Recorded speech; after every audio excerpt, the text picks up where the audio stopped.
মানববন্ধন প্রোগ্রামে উপস্থিত বিভিন্ন ভুক্তভোগীরা তাদের দাবি হচ্ছে দীর্ঘ 10 বছর ধরে সিরিয়ালে থাকা আবাসিক গ্রাহকগণের গ্যাস সংযোগ অবিলম্বে প্রদান এবং বাণিজ্যিক ক্ষেত্রে গ্যাস লাইন পেতে যে জটিলতা সেটার প্রতিবাদে তারা এখানে দাঁড়িয়েছে।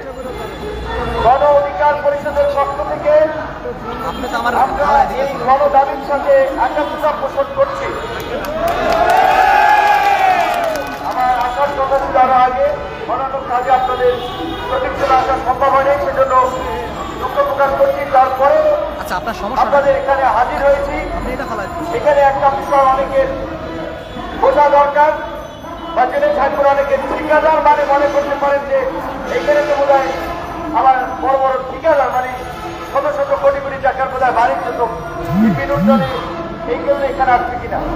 এইখানের যারা ঠিকাদার এরা খুচরা ঠিকাদার, তো কাজী এইখানে বাণিজ্যিক কোনো স্বার্থ নাই, একেবারেই জনস্বার্থ, যেটা ইতিমধ্যেই আমাদের বিভিন্ন বক্তারা বক্তব্যে বলেছেন যে মানুষ ব্যাংক থেকে লোন করে বাড়ি করেছে, বিল্ডিং করেছে, কিন্তু গ্যাস সংযোগ না পাওয়ার কারণে দেখা যায় স্বাভাবিকভাবে ওখানে ভাড়া দিয়ে উঠতেছে না কিংবা ভাড়া হচ্ছে না, তার তো ব্যাংকের কিস্তি কিংবা লোন তো তাকে শোধ করতে হচ্ছে।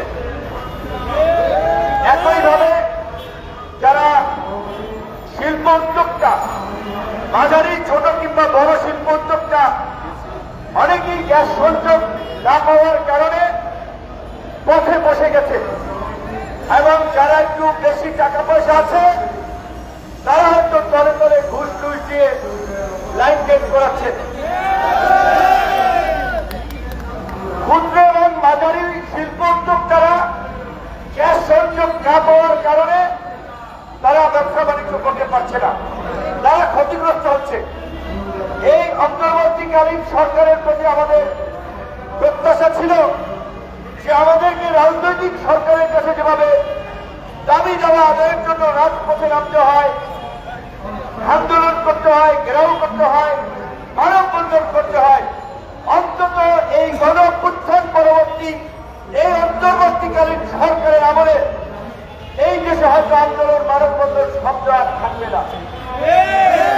কিন্তু দুঃখজনক আমরা দেখলাম এই সরকার দায়িত্ব নেওয়ার পর থেকেও নানান ইস্যুতে আন্দোলন এবং সরকার কার্যত এই যৌক্তিক ইস্যুগুলোর কোন ন্যায়সঙ্গত সমাধান দিতে পারছে না,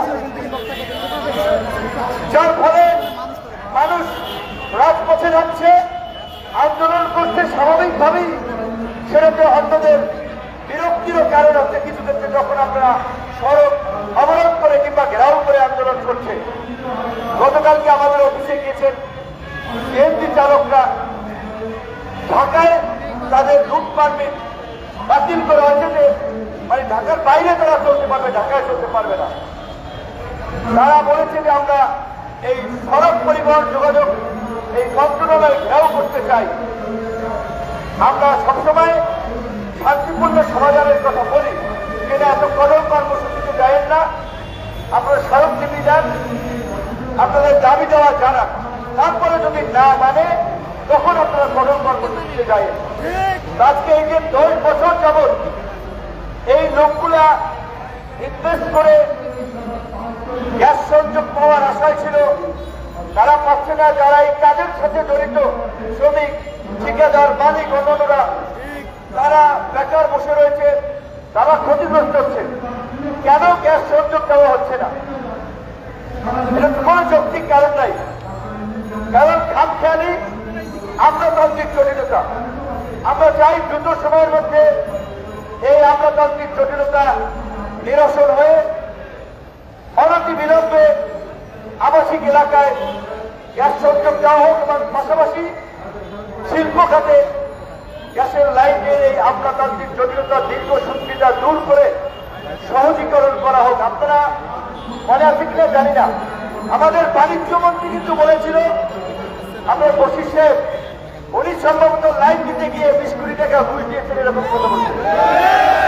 কারণ ঘুষ ছাড়া কাজ হয় না। এখন ওনার হয়তো 100 কোটি টাকা 1000 কোটি টাকার মূলধারা তুলে 20 কোটি টাকা ঘুষ দিয়েছে। অনেকের তো 20 কোটি না 20 লাখ টাকাও চালান নাই, তার তো 20,000 টাকা দিতেও যায়। আর এই 20,000 টাকা কেন দিবেন? আজকে ওসির সাহেব বাণিজ্য মন্ত্রী হয়েছে, তার তো উচিত যে এই শিল্প উদ্যোক্তাদের পাশে থেকে, যেহেতু তিনি সরকারের পাঠ, এই গ্যাস লাইনের দীর্ঘসূত্রিটা কিভাবে নিরসন করে সহজ পদ্ধতিতে লাইন দেওয়া যায় সেই বিষয়ে পদক্ষেপ নেওয়া।